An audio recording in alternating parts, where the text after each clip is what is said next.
दिल्ली की सरकार की बात करें तो वो लगातार ये दावे करती रही है कि पोल्यूशन को कम करने के लिए उनकी जो सरकार है वो काम कर रही है, स्मोक टावर्स लगाए जा रहे हैं और बार बार हमने ये देखा कि जब दिल्ली की हवा जहरीली होती है तो ऑड इवन जैसी व्यवस्थाएं भी यहाँ पर लागू की जाती हैं।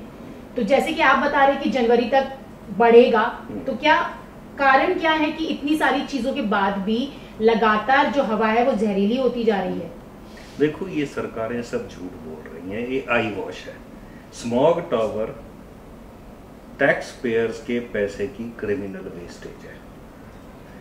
ऑड इवन इन्होंने एक वर्ड कॉइन कर लिया है, एक कॉन्सेप्ट कॉइन कर लिया है जो शुरू किसी और पर्पस के लिए हुआ था, तो उसका इंपैक्ट भी जीरो है।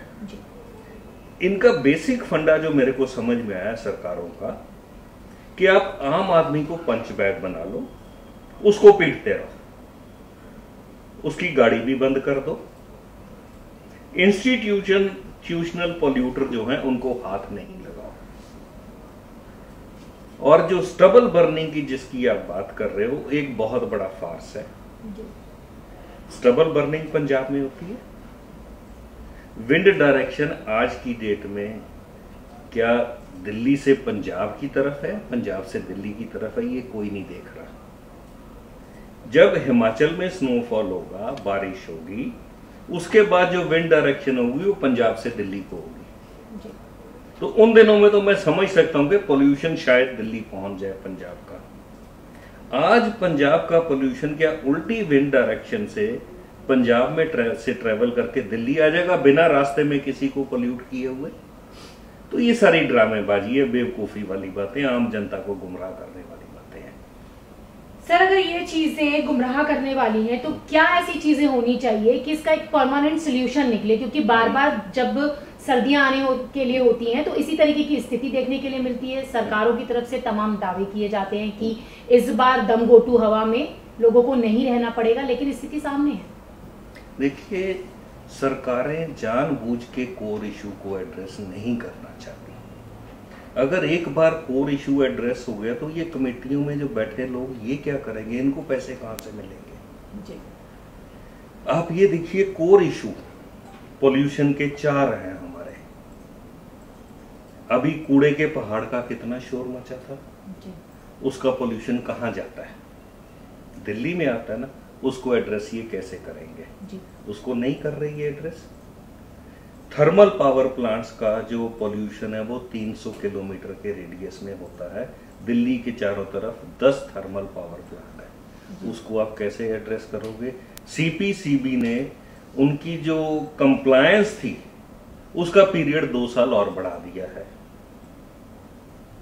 आप इसकी एविएशन का देख लीजिए, जो इन्होंने डाटा अपलोड किया है ओईसीडी की वेबसाइट पे, लगभग 10,000 metric ton CO2, PM2.5, PM10, PM nano particles, carbon monoxide, sulphur dioxide, nitrogen oxide सिर्फ एयरपोर्ट पे मोहम्मदपुर गांव के ऊपर छोड़ी जाती है, और लगभग 40,000 मीट्रिक टन दिल्ली का जो लैंडिंग फनल है उसके ऊपर daily PM10, PM2.5, nano particles, sulphur dioxide, nitrogen oxide और जो आपकी ये कार्बन मोनोऑक्साइड, ये फेंकी जाती दिल्ली के ऊपर। उसको कौन एड्रेस कर रहा है? बिल्कुल सर, आपने इतने सारे कारण बताए, लेकिन सवाल यहाँ पर यह है कि हर बार जहरीली हवा में रहने के लिए दिल्ली के लोग मजबूर हैं। तो इस जहरीली हवा से किस तरीके से बचा जा सकता है? क्या ऐसा करना चाहिए दिल्ली के लोगों को कि जो प्रदूषित हवा है उस हवा में वो अपने आप को सेफ कर पाए? देखो, सबसे बड़ा जो है, लोगों को सरकार से सवाल पूछने की आदत डालनी पड़ेगी। सरकार से अपना राइट असर्ट करने की आदत डालनी पड़ेगी। सरकार को पूछ कटघरे में खड़ा करना पड़ेगा, आपने ये स्टेप्स क्यों नहीं लिए।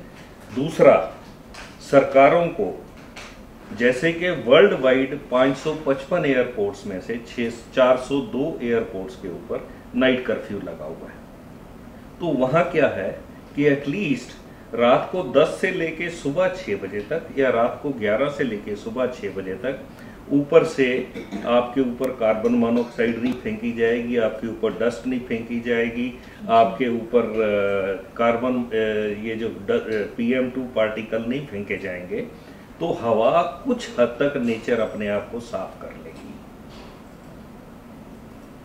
रही दूसरी बात, सरकारों को सड़कों के ऊपर कंजेशन हटाना पड़ेगा, जो कि पोल्यूशन का मेन कारण है।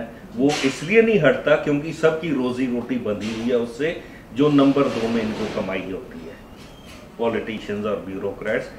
मेरे को कोई झिझक नहीं है ये कहने की। तो लोगों को ये सवाल पूछना पड़ेगा सरकार से, लोगों को सरकार से क्वेश्चन करना पड़ेगा, आप क्यों नहीं हटाते ये।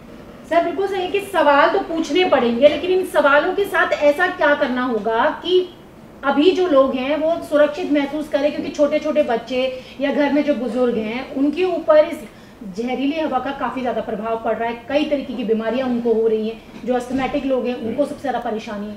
आप ये देखिए, पीछे जो स्टडी आई थी डॉक्टर अरविंद कुमार की, कि हर नॉन स्मोकर भी दिल्ली में लगभग 15 से 25 सिगरेट रोज पीता है।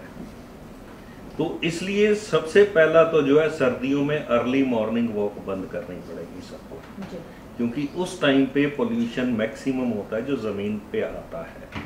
दूसरा, अगर निकलना भी है घर से, बुजुर्गों को तो सलाह यही दी जाएगी कि आप नहीं निकलो। अगर मजबूरी में निकलना है तो मुंह पे मास्क पहन के चलो, या पुराने जमाने में एक परना ओढ़ के चलते थे सारे, वो लेके चलो, ताकि आप धूल के प्रदूषण के प्रभाव से बच सके। तो ये 2 मेन प्रिकॉशन तो लेने पड़ेंगे। बाकी तो हमारे हालत ये है, अल्लाह मेहरबान गधे पहलवान।